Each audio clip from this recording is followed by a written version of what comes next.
and welcome back to Stadiacast, everybody. I'm Bill. That's Lloyd. How is it going this morning, Lloyd? He's dancing. I'm too busy night at Roxburying with our intro music, so that was good. No, things are good, man. It's been a whole other week. It doesn't feel like a whole week has passed because of insanity here in my personal life, work life, I guess, not personal life. So it's kind of weird that we're already here talking about Stadia again because this whole week has just flown by. The older you get, the faster those weeks seem to go, Right? and them's just facts, I guess. Mhm. I know exactly how you feel.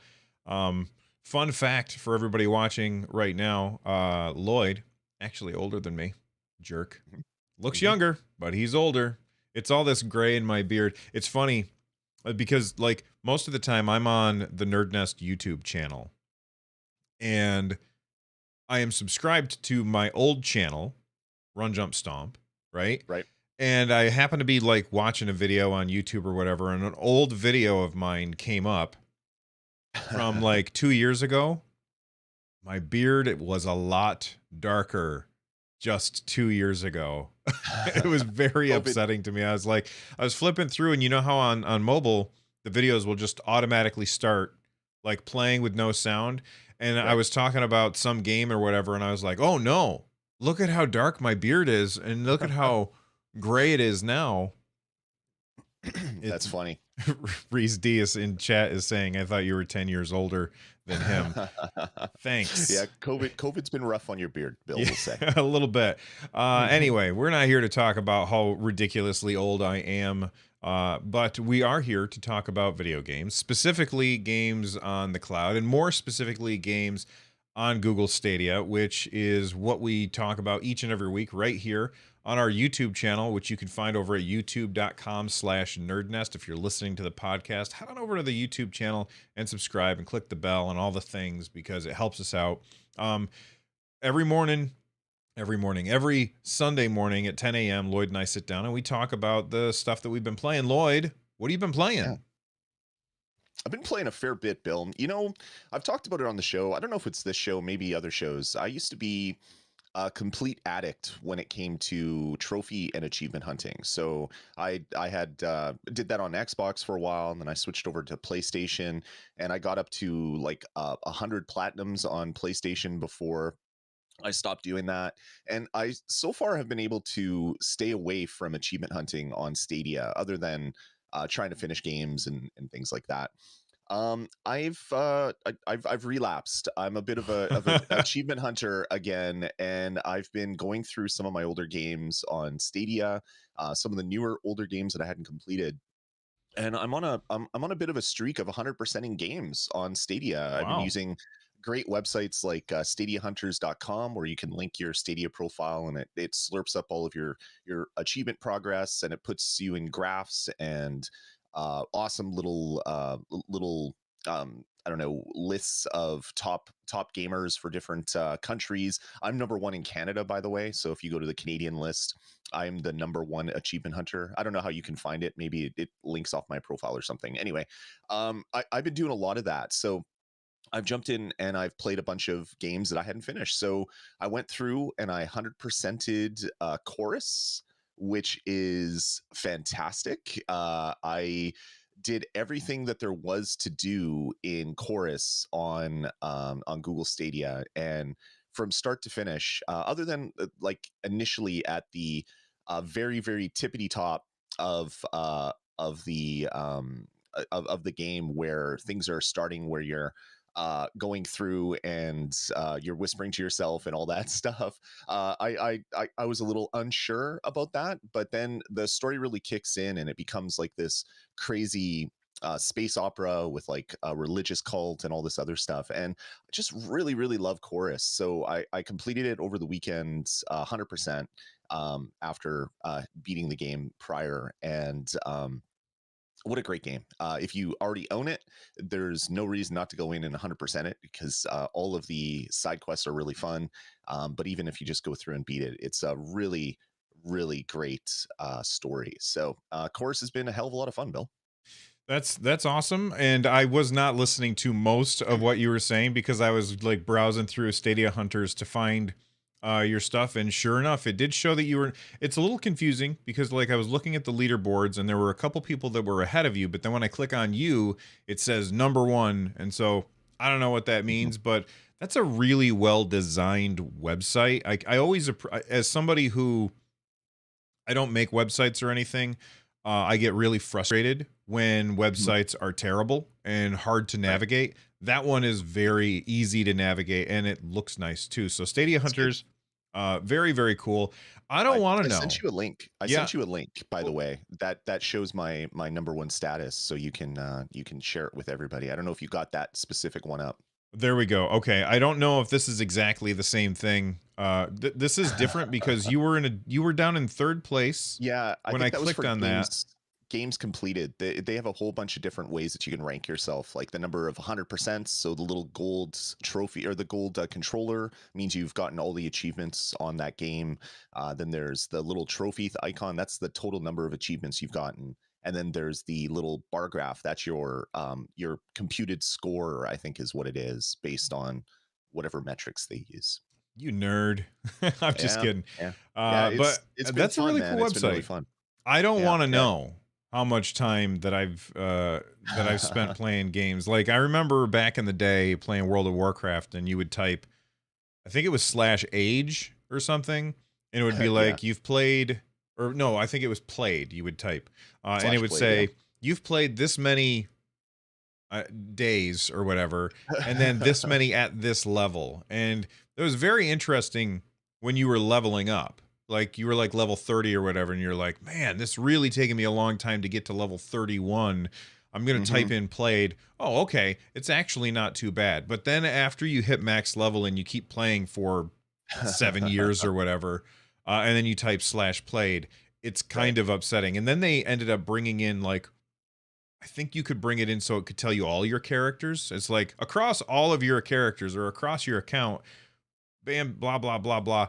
Oh my god, it was not good. So I don't like looking at that because it makes me feel bad. Although I always tell my friend, time enjoyed is not time wasted. So, Very true. yeah. Very So true. you also have A bunch of other games. A yeah, Serious bunch of Serious other Sam games. 4 you've been playing. What's up with that one? Yeah. Yeah, so it's a game that I had snagged to do crowd play with it because they have ways where through the YouTube integration, people can jump right into your multiplayer session. But our plans to do that before the holidays fell through didn't happen. So I was like, you know what? I'm going to go in and I'm going to play Serious Sam. And I sat down on the weekend, and my buddy, my son, came and sat beside me, and because he wanted to play it a little bit and he wanted to see what it was all about. And over the course of a day, I 100%ed that game. I went through every level. I went back, replayed all the special missions that you had to get all the achievements. I gotta say, from as rough as the first mission in Serious Sam is, where you can get outside the boundaries of the main kind of mission area super easy just by jumping on a couple crates, and Yeah. then you basically have to reload. The game itself is ridiculous fun if you have an affinity for 90s first person shooters. Like if you liked the Doom, the Wolfensteins, the Duke Nukem, all those amazing early 90s first person shooters when the genre was just trying to become something. Serious Sam has a lot to do with that. Like there's levels where there'll be 100 enemies on screen easily chasing after you, and then there'll be levels where you're kind of going through kind of corridors of like broken down stone buildings as you're going through cities, and just popping out into like one or two enemies at a time. So there's a very diverse amount of gameplay in this game from start to finish. It has some really weird things where at one level you're basically getting on a motorcycle and driving for kilometers of in-game real estate, and it takes time, like 15 minutes to get Oh from no. the start of the level to where you actually have to go. I don't like that so much. That's kind of like wasting your time for a cheap joke, because there's a couple little one-liners that are thrown out when you start the level and when you get your motorcycle. Other than that, I absolutely enjoyed Serious Sam 4, and I'm looking forward to doing some multiplayer with it, because on Stadia, there's something cool about popping in. The load times are egregious in this game, and that's the way they are in every version of Serious Sam 4 across the world, from what I understand. I haven't tried any of the other versions. But once you get into a game, like reloads are quick, popping around, really ridiculous weapons. A bunch of the best weapons are hidden in the levels, so you have to come upon them to find them. Such a great game. I really, really enjoyed it. A lot more than I thought I would when I was just going through, mainly just to show my son what the game was all about because he was kind of interested in checking it out. Yeah, I when I first loaded it up, because I did a live stream when the game first came out, and immediately I broke the game by going out of bounds and then wandering around outside the city in like this unfinished area that you're not supposed to be in. And the gameplay itself was enjoyable. I really, really, and I know that they were going for this as like this is what they were aiming for, is the ridiculousness like of like Army of the Dead, that kind of Yeah. ridiculousness, over the top character that I Hmm. just found irritating. And I know he's supposed to be irritating. I couldn't stand him. Yeah. So playing the Serious Sam games, I found to, or four, I found to be a little frustrating, just with the dialogue that nonstop happens, and the fact that if you get killed, like if I remember correctly, you have to hear all of it over again and again and again every time you get killed, Some of it, yeah. which was really kind of grating. But the gameplay itself was good. It just feels like a game that was unfinished. Like they shipped it way too soon, and they could have done a lot more work on it to make it a lot better. Sure. Cornball dialogue aside. Right. Yeah, I could see all of that. That's kind of how Serious Sam has always been. It's kind of been the kind of like overloaded by enemies in a kind of a janky complete package. Yeah. And that's very very similar to a bunch of games from the 90s. That's how they would come out, and they were it was a time of game development where you're lucky if your game can actually ship. If you could get it in such a way, such a place that you could actually ship it and people could play it. Very much that is what Serious Sam is. I'm sad that we're not getting the sequel to Serious Sam 4 on Stadia.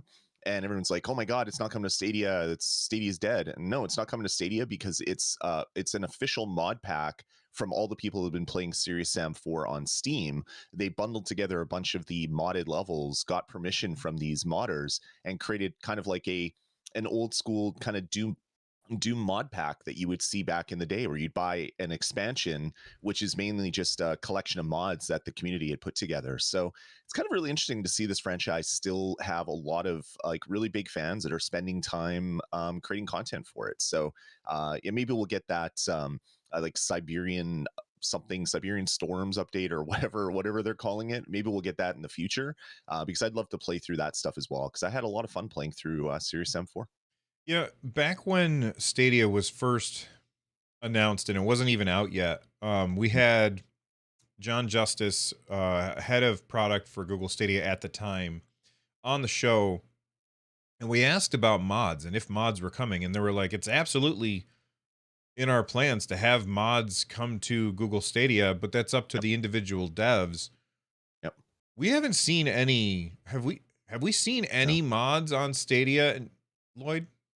I don't believe so. I can't think of any games that would have any sort of mods, like either through a way that you can go to a website and add it to your game profile, some weird kind of back channel way to Yeah. get mods in, or an in-game browser like you get in like the modern version of Skyrim or Fallout, where you can go into kind of like the mod store on a console and download those things.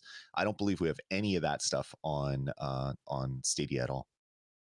Yeah, and that's one of the things where they've said that we're going to get it, and then we haven't gotten it after 2 years, and I'm wondering what's taken a really, really long time. Uh, is it still coming? No way for us to really know yet. You've Right. also said that you've been playing Immortal Phoenix Rising. Yeah, so I beat that game shortly after launch. Loved my whole playthrough, but there's three sizable DLC that were part of the season pass, which I have, and I just had never played. So I decided to go back to that game, and I've been playing through the New God, um, Eastern something, and Old Gods. I think are the three different DLC packs, and I've been going through those and playing through some of the main base game as well. Immortals Phoenix Rising is such a fantastic title. The DLC is sizable. I think to complete all the DLC is like 35 to 40 hours based on like the 10 hours for the first one, 15 hours for the second one, and then 10 hours for the third one or whatever. So I don't know if I'm going to complete all of this, even though I said I'm back on the achievement chasing bandwagon and I want 100% as many games as possible. I don't know if I'm going to finish all this because I noticed that one of the things that I'm missing in the main game is to do like 85 of the things in the game, and I'm only at like 50. And I'm thinking to myself, do I really want to do 35 more of these things? I don't know. But the DLC is really good, and it just, I don't know. It's been nice to go through my sizable Stadia library, just kind of slide to the right and go through all the icons and remember all these games that I got 10% through, 50% through, 75% through, and not finished, and just going through and revisiting all these old games. There is such just a large collection of content and a lot of varied content on Stadia. So it's been nice to kind of revisit all that stuff, because you forget after a while, after you've been talking about these games for 2 years, you kind of forget some of the amazing experiences you had. Yeah, and it's definitely a problem that I think a lot of content creators run into, where we start playing a game and we're enjoying said game, but then new shiny thing, especially me, new shiny thing distracts us, and we're like, well, there's a new game out, I'm going to talk about it on the show, I might as well play a little bit of it, and that means I don't get back to those other games. And so I don't know about you, Lloyd, but for me, on especially on Stadia, I think that I've done a lot of sampling. Yeah. Played That's a little bit of this and a little bit of this and a little bit of this and a little bit of that, but not a lot of very many. There's very few games that I've played a lot of on Stadia. And it looks like you're 43 out of 68 achievements on Immortals Phoenix Rising, so you better get back to work. Yeah, I got some more stuff to dig into for sure. But yeah, I've just been enjoying going back and just playing games. Not taking my content creator hat off, where you're always going after the next biggest thing so that you can get the content out there. It's been kind of therapeutic going through and playing through kind of old games, sitting on the couch with the family and doing kind of old school gameplay stuff. So I've been really, really enjoying that a lot. So this week I've played more of Rainbow Six Extra. Oh wait, what do you got there? Oh The yeah, I last forgot thing, about that. last Yeah. thing. I want to do a sneak peek for everybody that's been watching. This came in the mail today, or this week rather. It's called the Evercade VS or Versus. The developers say that it's VS, and this is a console version of the handheld Evercade that I have right behind me here. It plays these amazing things called cartridges. That you can slide into the unit. The Evercade VS is a console that goes to your TV, and it has 2 cartridge slots. So you can put 2 of these amazing cartridges in it, which is pretty fantastic. So I'm going to be putting an overview together. So if anybody's interested in kind of retro game stuff, these are all old games like Intellivision and Atari Lynx and Atari Arcade and Technos and Jalico and all these amazing old game developers. They've been releasing cartridges on the Evercade. So I'm going to be putting some videos up on this stuff. So if you're interested in retro stuff, some more of that stuff will be coming down the pipe as well. Well, that looks really, really cool. So I'm looking forward to watching that video. I didn't order one of those, but it definitely is something that's on my radar, because I love retro games. If anybody's looking on the shelf behind me, you see a bunch of old retro hardware back there. Anyway, I've been playing a little more Rainbow Six Extraction, Yeah, I've and been doing some of that as well. say that Good. again. I said I've been doing a little bit of that as well. I didn't put it on my list, but it's good. We got to play more games, Bill. Yeah, that game is incredibly fun. Like Lloyd and I and a buddy of ours, Richard, sat down and we played, I don't know, a bunch of missions this week, and we had a lot of fun with it. And I played it a bunch throughout the week as well, and that was just with random people. And I think that the problem that the game was, and I think I talked about this a little bit last week, but I think the problem that the game was getting at the very beginning was that nobody knew what the hell they were doing. Now, Right. my success rate when I go into a mission with 2 random people, much, much higher than it was the first week, because people Okay. understand the mechanics, and it's really fun. You can communicate very, very easily with the with the ping system. Thank you, Apex Legends, for inventing that, if that's who actually invented it, because it's amazing. Every co-op shooter needs a ping system. Not even just shooter. Every co-op game needs a ping system. That game is just absolutely ridiculously fun. And there's currently a free trial on Stadia. So if you go to Stadia and you click on Rainbow Six Extraction, you can play the game for free. I think it's for 2 hours. 2 hours, So you can yeah. see if you are interested in that. And they have this buddy pass system, which they had told us about at launch, but it didn't come out until earlier this week. And basically, the way that it works is every person who owns the game has two buddy pass tokens. So then somebody will install if they're on Stadia. Obviously, no installation needed, but they will get the game, the trial version, and then sign up to Ubisoft Plus, and then I own the game, and two of you do that trial thing where you know, and then I send you a message through the in-game menu, and it activates a 14-day pass on your account, which I think is a really great way to do it, especially because it's a game where you are playing with 3 people, you Right. and 2 others. So you buy the game, and then you can get your 2 friends to play it. And if it gives you 2 weeks to really enjoy the game, you know, as a team. And then if you're still enjoying it, then your friends can pick up that game. I think that this is a really good marketing strategy from Ubisoft, and I really, really like this game. Yeah, the marketing strategy is fantastic. I think it was Gem that put out a tweet that said, if you want to play Rainbow Six Extraction, you don't have to buy it. Sign up for Ubisoft Plus and you get a free month. Then go to Stadia and play for 2 weeks for free, and then, or 2 hours for free, and then use a buddy pass and play for 2 weeks for free from your friend, and you can get 6 weeks and 2 hours for free with this game, which was kind of a funny tweet, but it shows kind of what Ubisoft is trying to do here.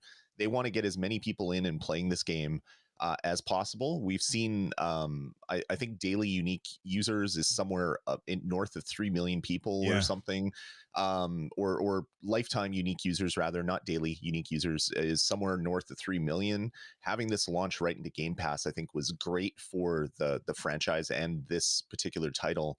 And it'll be interesting to see how this game evolves over time. It's been a heck of a lot of fun.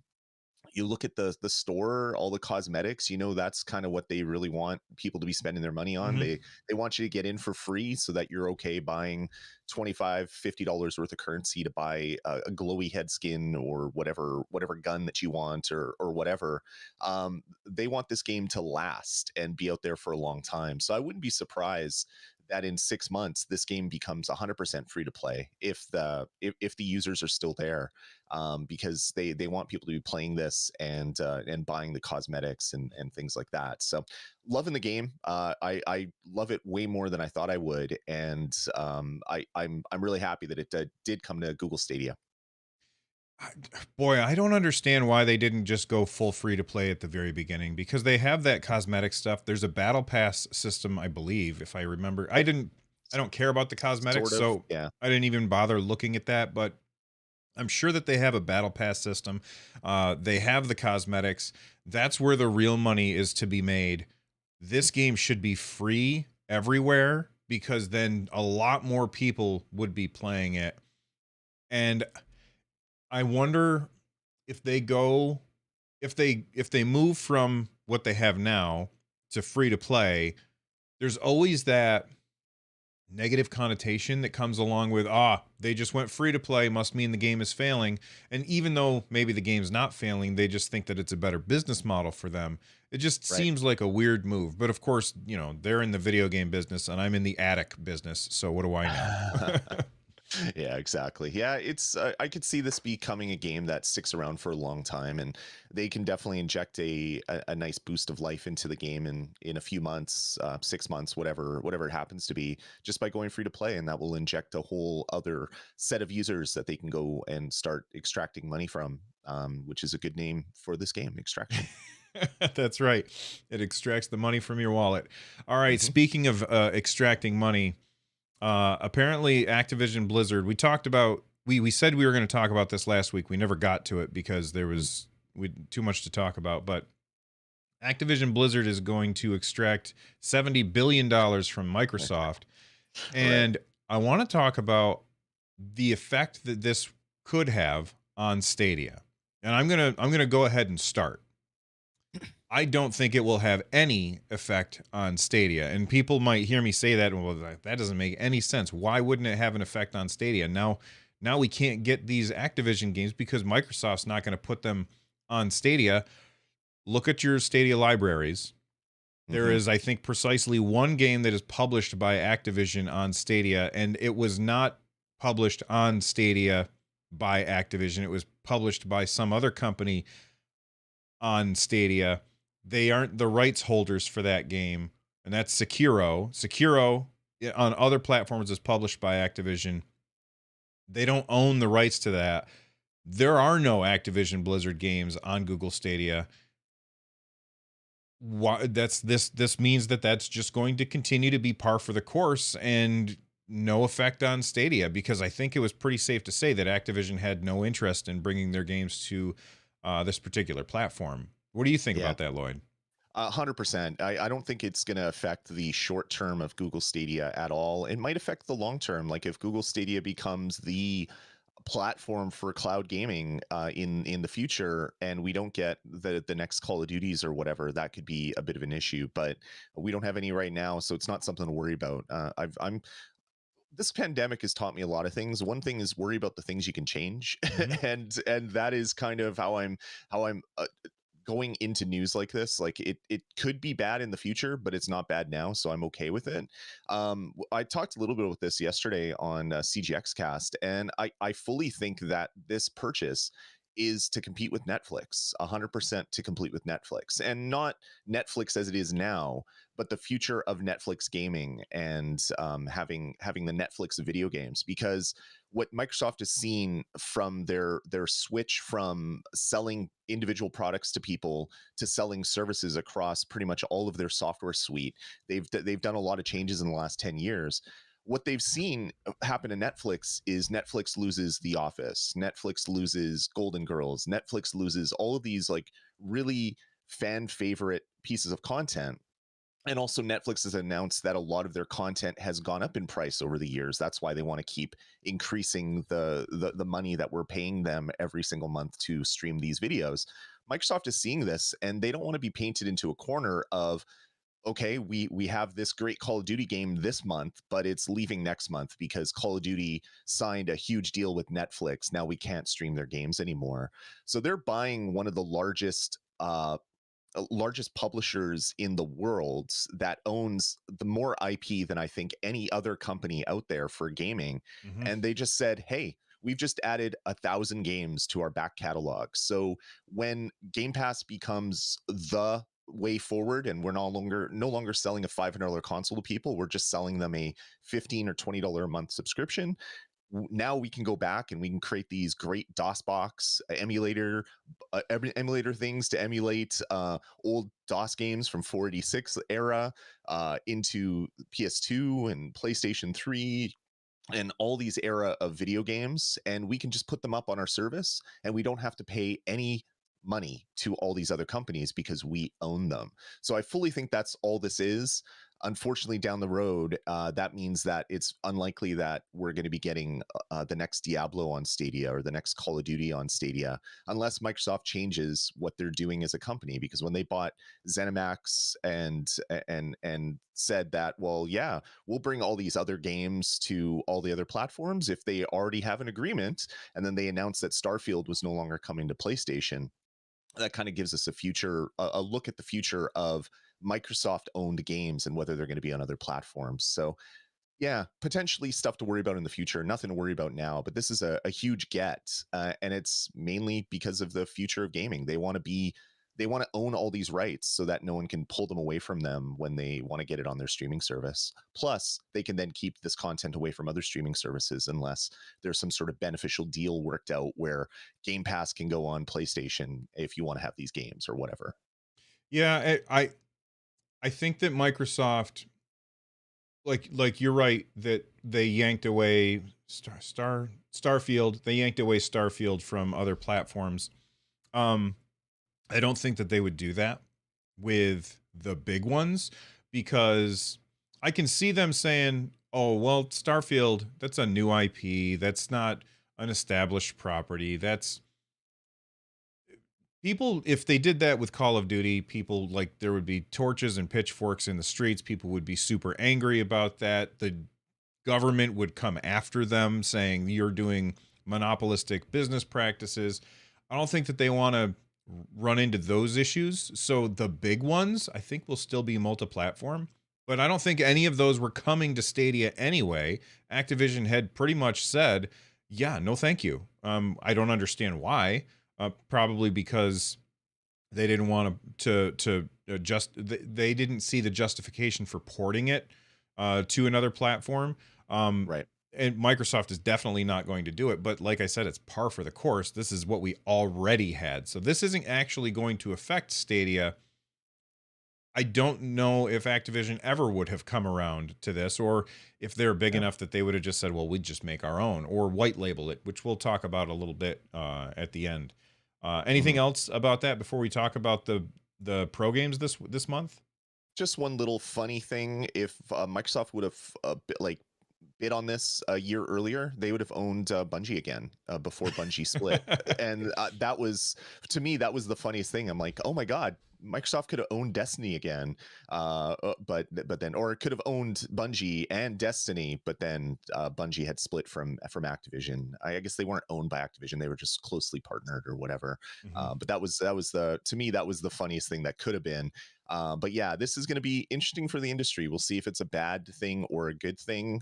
Most people are leaning towards bad, but we'll kind of see what happens and how evil of a corporation Microsoft becomes. Yeah, and we're not going to find out for a long time. It's Yep. going to be a long Uh, time. The deal won't even finish for another year, and games take a really, really long time to make. So I don't see us seeing the results of this for 2, 3, maybe even 4 years before you start to really see the writing on the wall. All right, that's let's right. move on and talk about the Stadia Pro games that were announced yesterday. No, the 25th. So 5 days ago. And these are games that you're going to have access to not tomorrow, the day. Are there 31 days this month? Yes. All right. So the day after tomorrow, you'll be able to check these games out. We got 7 games this month. Hmm. Cosmic Star Heroine, which is a really, really good um, Super Nintendo styled. yes, thank you. Super Nintendo art direction styled RPG. Nanotale, which I feel like I played, but I don't remember anything about. Marique's Market, which It's you've played. Yep. Fogs, One Hand Clapping, and then Hmm. Life is Strange and Life is Strange Before the Storm. What a ridiculously good lineup. Lloyd, which one do you want to Yeah. talk about first? Well, first, I just want to say that Nanotale, I think, is the spiritual successor to that typing game that already existed early on Stadia, the Typing Chronicles. I'm Oh, blanking on okay. the I name never of it right played it. now. I can't remember what it's called. So that one's kind of interesting. You have a Super Nintendo style JRPG. You have Merrick's Market, which is a time like a time simulator thing where you're making stuff and trying to keep customers happy. Fogs, which is a couch co-op game where you can play with one controller with your co-op partner. You can play with two if you want, but it's a hell of a lot more fun to share one controller and the hilarity that ensues from that. Epistory, thank you. I can't see. Thank you for that. Epistory is what Nanotale was the spiritual successor to. And then One Hand Clapping, a game we talked about in the past. And then you get into the big games, Life is Strange and Life is Strange Before the Storm, which is the prequel to Life is Strange. What a ridiculous month for games across all the different genres. You have RPGs and time management and co-op platformers, and then a really great story game. This is a pretty fantastic month. Of course, it has to be said, Life is Strange Remastered Collection was supposed to be there, I think, in like August, September, October timeframe or whatever, but it was delayed. And it was delayed on all platforms. It comes out on every single platform except for Nintendo Switch on the 1st. So you can play it for free on Stadia, where you have to pay, I think it's like $50 Canadian for the remastered set on other platforms. So you can save yourself 50 Canadian dollars just by having a pro subscription. Claiming Pro Games this month. If you're a new Stadia Pro subscriber, you get 50 games Yeah. if you claim it February 1st, which is about a quarter of all the games on Stadia. So immediately you become a Pro sub. You own a quarter of all the games that are on the platform, which is just completely ridiculous. And yeah, can't wait to personally, I can't wait to jump into Life is Strange remaster, because I loved the first game so damn much when it originally came out. And I can't wait to see what it looks like with the new graphics, the new animation, and some cleanup of the engine. It's going to be a fantastic title to go through. Yeah, the thing that I think a lot of people either don't know or forget is the way that Stadia Pro works versus the way that something like Game Pass works, where with Game Pass, each month, well, not each month, a Game Pass, you regularly have like a certain number of games that are available to you, and those kind of cycle in and out. So you'll have new games that show up, and then old games that have been in Game Pass for a while, they will fade away. You no longer have access to them. If you want to play those games, you now have to buy them. With Stadia Pro, even if once you claim the game, it is your game. It belongs to you as long as you are subscribed to Stadia Pro. Even if they take, say, Life is Strange 2, and in June, they no longer are giving that to people who are subscribed to Stadia Pro, you can still play it if you are subscribed to Stadia Pro because it's already been claimed by you. And I like personally, I think that that is the better way to do it because that means that I'm not in the middle of a game and then suddenly that game is like, oh, but you know what, Bill? You were busy doing something else when this game first came out and you just started playing it and you're about 3/4 of the way through and now it's going to be removed from Game Pass and now you have to buy it if you want to continue it. That's painful. Like that would be terrible. And there's been times where I've looked at games on Game Pass and I said, you know what? I'm not even going to start that game because I don't think that I can get through enough of it before it's going to get yanked out from under my feet. So I will just straight up skip a game that I have access to because I know I'm slow to get through games and I know that it's a big game. So I think that's something that people need to keep in mind when they talk about Stadia Pro and what a really, really good deal it is. Yeah, it's a fantastic value. I mean, for the games, the other stuff that comes with Pro, I don't know how valuable that is these days. Like the getting 4K streaming to you, because how many games lately have been launching with Yeah. like 4K support? Usually it's 1080p 60 or 1080p 30. But the games are really where Stadia Pro is shining, and they're really kind of setting the tone here. 7 games. Of course, it probably would have been 5 if the Life is Strange stuff hadn't been pushed from 3-4 months ago, 5 months ago. It might have only been 5. March will tell a good story about what Stadia Pro is going to be like for 2022. I think if we get another 5+ games in March, maybe that is the way that Pro is going. But yeah, we don't know. It's still a fantastic value. Like I said, if you want to play the Life is Strange remasters, it's going to cost you $50 on any other platform, or you get it for free with your Stadia Pro subscription. Even if you're on a free trial that you've never used before, get in, play those games, and then get out. It's yeah, pretty good value, and it'd be interesting to see what happens with Pro as 2022 ticks forward. If there's going to be some substantial changes to it, or if it's just going to stay status quo. Yeah, and obviously we don't know about that, but we do have the fact that I don't know. Sometime last year, Google had updated the way that Pro works in order to make it more monetarily beneficial to the publishers that have their games on Stadia Pro. Basically, they said, we're going to give you more money. If somebody signs up for Stadia Pro because of your game, you're going to get money for that. If people are playing your game on Stadia Pro all the time, you're going to get more money for that. And maybe that was the thing that spurred on Life is Strange and Life is Strange 2 to come to Stadia Pro, because they've seen that other developers are making a bunch of money based on that. And so I think that I think that personally, I think, and I've said this before, I think that Google really needs to change the way that Stadia Pro is marketed and stop trying to, don't lock the 4K behind the Pro, because I think a lot of people would be much more likely to try Stadia if they could try it at its full potential without spending any money at all. Like you could play Destiny 2 at 4K without subscribing to Stadia Pro. Look, I don't know how it works there, but I'm guessing that we're using the same hardware, whether I'm playing a game at 1080p or at 4K. I'm using the same hardware. So gating that, in my opinion, is a bad idea. Just make Stadia Pro about the games. And hey, you know what? Maybe even make it a little bit cheaper. Like drop it down to $9 a month, or do the year-long membership where you can sign up and get like a couple of months for free because you're paying for the whole year all at once. Sure.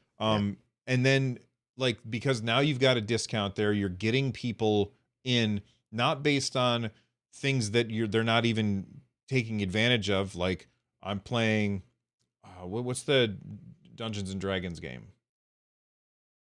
Baldur's Gate. Yeah, Baldur's Gate 3. I'm playing Baldur's Gate 3 on Stadia, but I'm not playing it at 4K because the game is not on 4K at Stadia. So I'm paying, well, I'm not, but people are paying for 4K and not getting 4K, and that doesn't feel good. So they should just say everybody gets 4K. Stadia Pro is just about the games. Yeah, I 100% agree with that.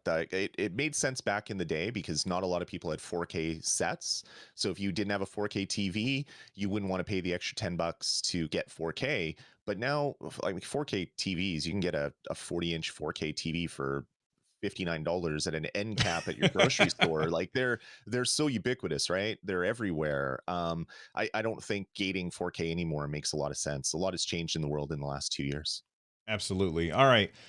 We got a couple of new games that came to Stadia. There was Shifter, which... Yeah, Fast and Furious Spy Racers Rise of Shifter, Yeah. Which is a very long title. Looks really good. I want to play this one. It's from Outright Games. They make a lot of more young children styled games with like PJ Masks and that dog thing that I thankfully escaped from. My kids were old when that came out, with the little like dog police officer things. I can't even remember what that whole franchise is called. They make the Dragon Riders game that was on Pro a couple months ago, but they came out with Fast and Furious Spy Racers Rise of Shifter, which looks like a really fun racing game with like RPG elements. And then also Troll Hunters Defenders Arcadia, which I think is based on the Netflix series.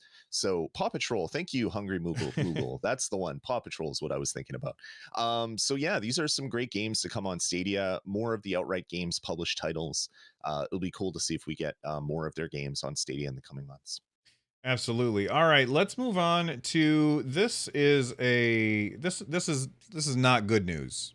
One of the games that got announced for Stadia before it even came out, like it was I think it was on Stadia before it was on other platforms, if I remember correctly, is the Civ style game Humankind, where they have a really cool way of kind of melding together multiple civilizations. So you pick, I don't know, like the Sumerians, and like they have a certain ability that goes along with them. And then as you play for a while, you get to a certain point and they're like, okay, now pick another civilization to combine with them to make your playthrough incredibly unique. And so maybe you'd pick like ancient Greeks and put them together, and you play for a while, and then you're like, all right, well now I want to play as the Canadians or what. I don't know if Canadians are on there. I don't think so. But you can keep adding these things in order to continually make your playthrough very, very unique. And it was a game where they put out a demo. The demo was ridiculously unfinished. This was before the game came out. It was only available on Stadia.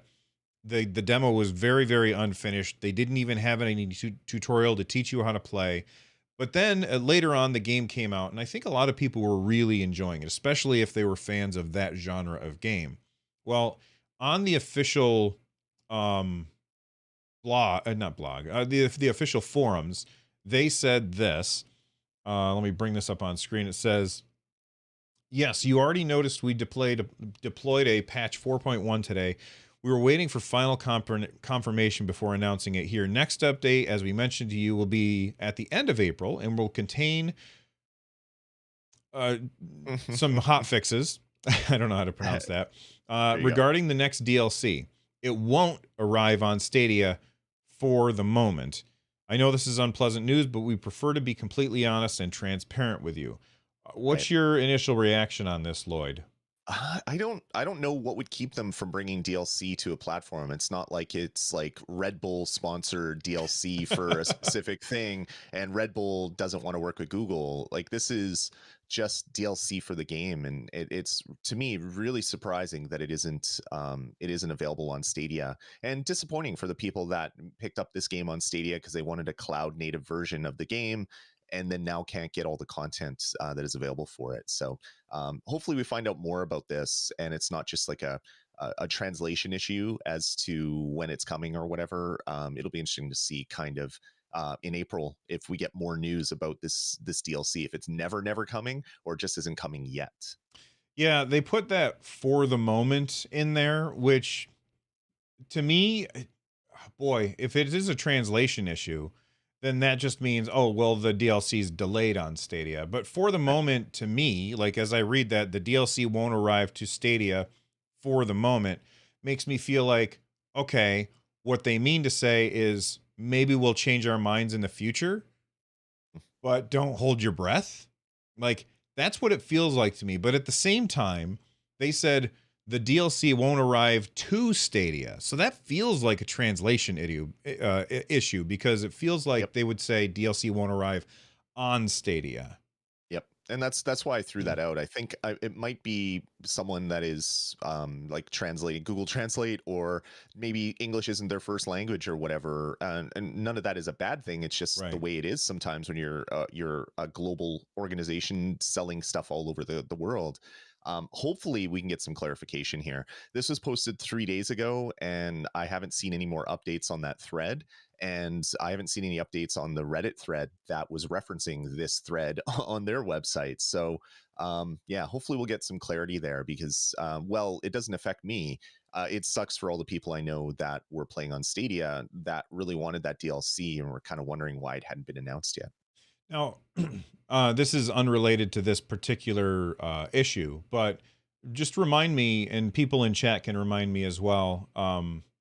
Humankind, was that one of the games that has the direct touch like the wine simulator game does?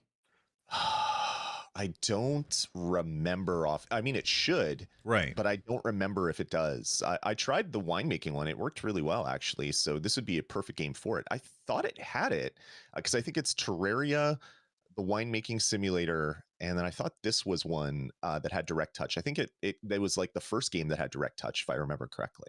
Yeah, Cookie McCrumble in chat says yes, it has direct touch. Burger Bear is confirming it, as is Justin Lindholm. So thank you guys for helping us out since we can't remember everything. That's definitely like that's the kind of game that needs to have direct touch in order to really perform well on a device like this because Right. you don't have access to a mouse and keyboard, and it's definitely a mouse and keyboard kind of game. Like I tried playing it with a controller. I would not recommend that. It's kind of a nightmare, honestly. All right, let's move on and talk about Vulcan. For those of you that don't know, Lloyd is about to tell us what Vulcan is. Well, Vulkan is kind of a low level library that as a developer you use. So you don't have to write code yourself that interfaces with all graphics cards and memory and all that stuff. It's kind of like DirectX, if you've ever heard of that. If you've ever used a Windows game, you know what DirectX is. But Vulkan is used on more than just Windows. It's on Linux and it's on a bunch of different platforms as well.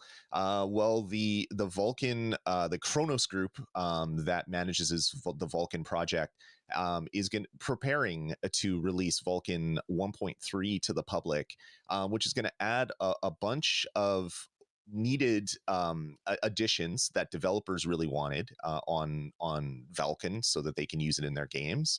But it's also going to mean like things like Vulcan ray tracing, Vulcan there's another product that they were talking about a while ago, and I'm blanking on it. But all the stuff that they've been talking about for a bit is closer to actually being in the public, or I guess in the developers' hands, we'll say, so that potentially in the future, games running on Google Stadia will be instantly better because they have a better low level graphics library that is allowing them to do what they want to do. So this is pretty big news. Vulkan is used on more than just Stadia, but since it is used on Stadia, this is a good thing for us. It is. And we have a quote here from Hai Nguyen. I'm probably butchering their name. I apologize for that. They're a senior staff technical solutions engineer for Google Stadia. And here's their quote. They said, Vulkan 1.3 and the roadmap 2022 milestone may bring many welcomed quality of life improvements for devs, such as dynamic rendering, dynamic rendering, comma, which eliminates the need for a render pass and a frame buffer objects and provides more streamlined approach to rendering. We look forward to making these improvements available on Stadia. So basically, it's going to make it a lot easier for devs to control how their games look and how their games perform, which is the thing that I think a lot of devs run into, is because they're working with this weird hardware that nobody else uses, and they're using Linux, which is not used in most gaming places. It creates a lot of learning opportunities for the devs, and sometimes they're like, I just prefer to do things the old way because I already know how to do it the old way, and sure, I can learn how to do it the new way, but that's going to take me a lot of time, and if it takes me a long time, I'm not getting paid. So we want to do things faster. This is going to let them do that, and I think it might, this along with the changes to Stadia Pro and the Stadia porting toolkit, could really bring more devs to Stadia because it makes things easier. Yeah, this is like Vulkan would, if you think of it as the analogy of a house, the Vulkan would be kind of like your foundation of your house. So if you have a foundation that isn't performing properly, you're gonna have issues with your house. Doesn't matter how many millions you spend on your walls and paint and landscaping, you're still gonna have problems with your house.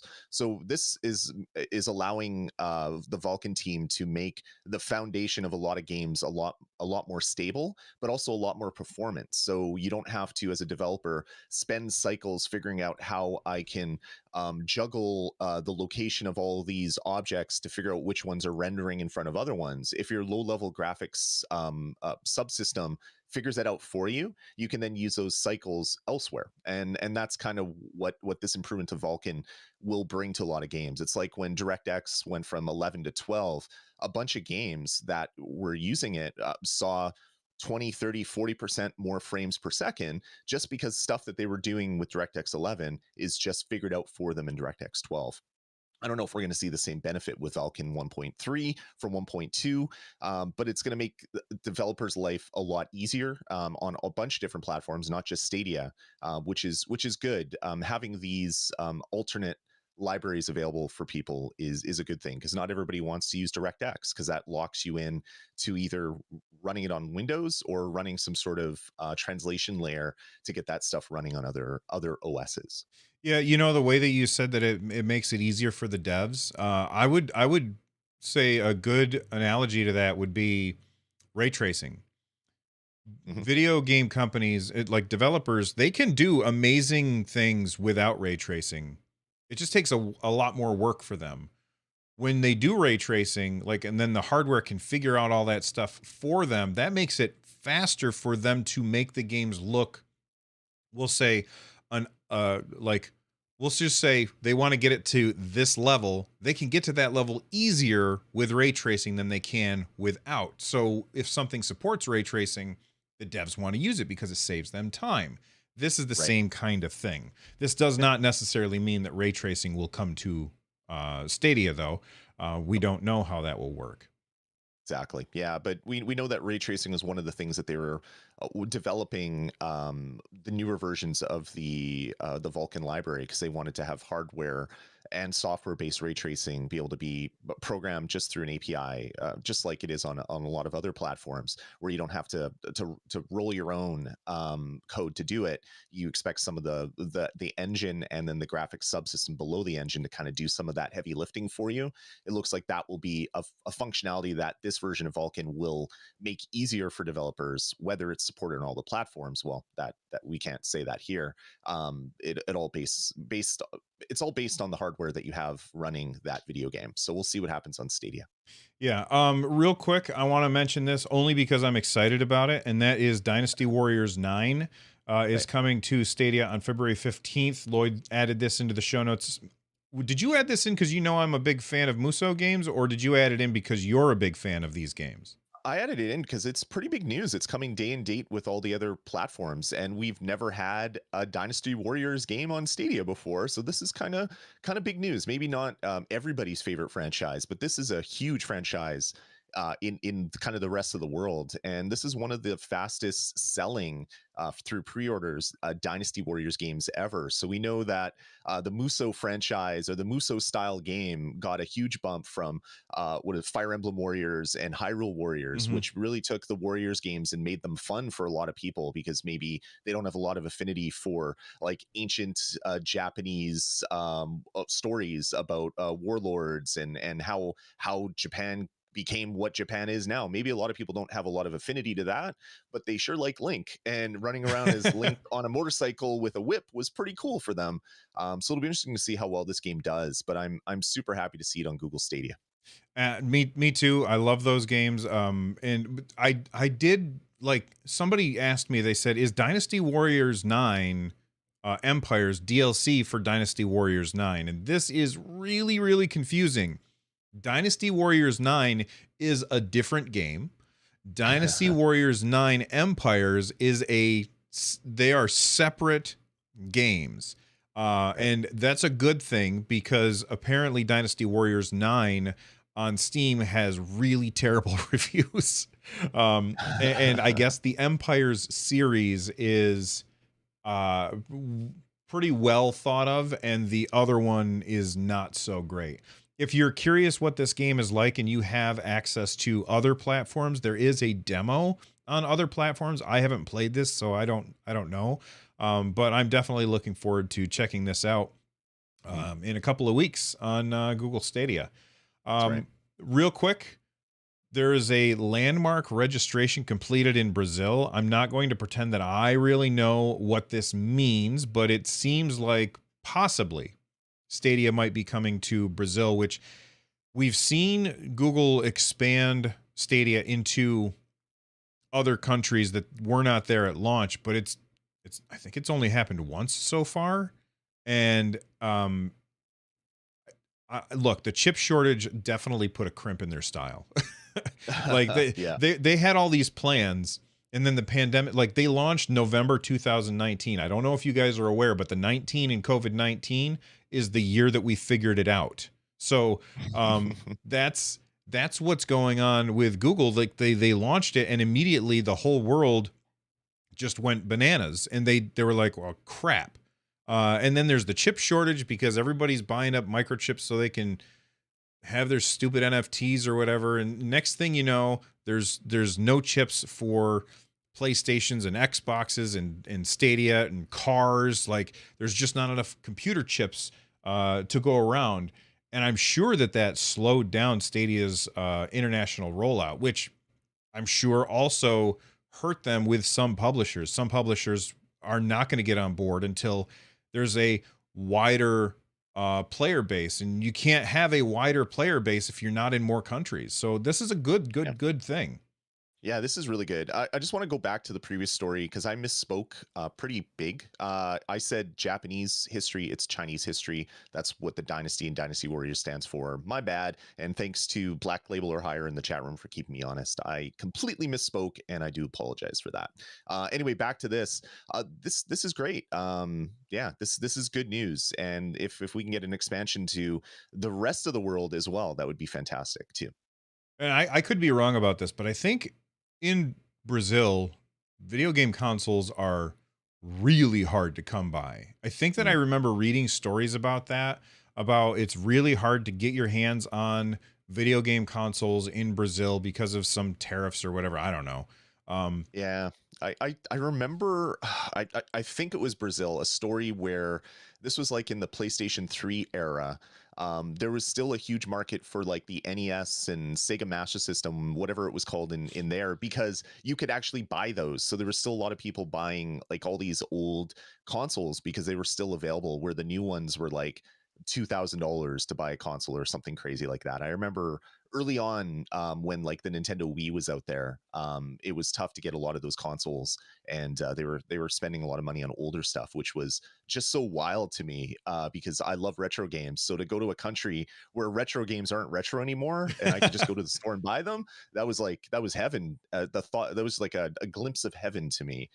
So I seem to remember that as a story as well.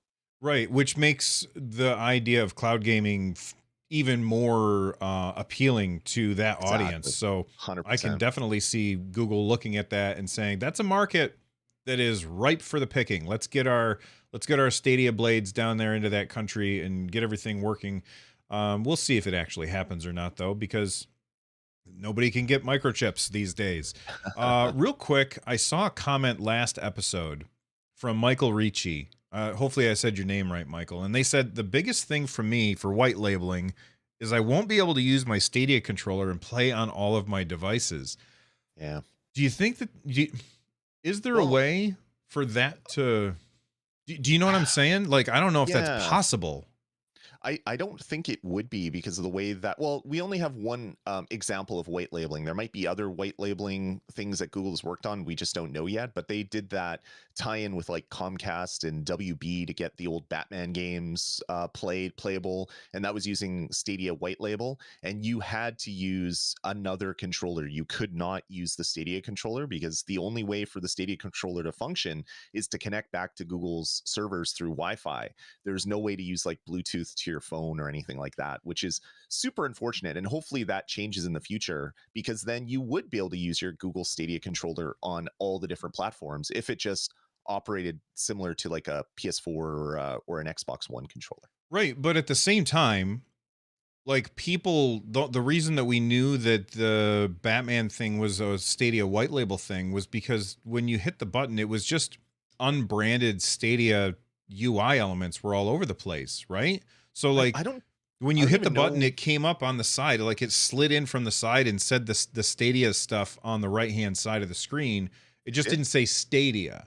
I don't remember that. I remember the only way that people were able to figure out that it was white labeling is if you hit some like support link, it brought you to a page that then linked to Stadia. Like it said streaming services provided by Google Stadia or something along those lines. I don't remember the UI stuff, but I'm Canadian, so Comcast news doesn't really interest me at all. So it might have just breezed over my head Mhm. without noticing. But yeah, like I love my Stadia controllers, but I would really love if Google could patch them so that they work as Bluetooth controllers, because we know there's Bluetooth in here, but they're just not functional for anything right now. So maybe that'll be the solution.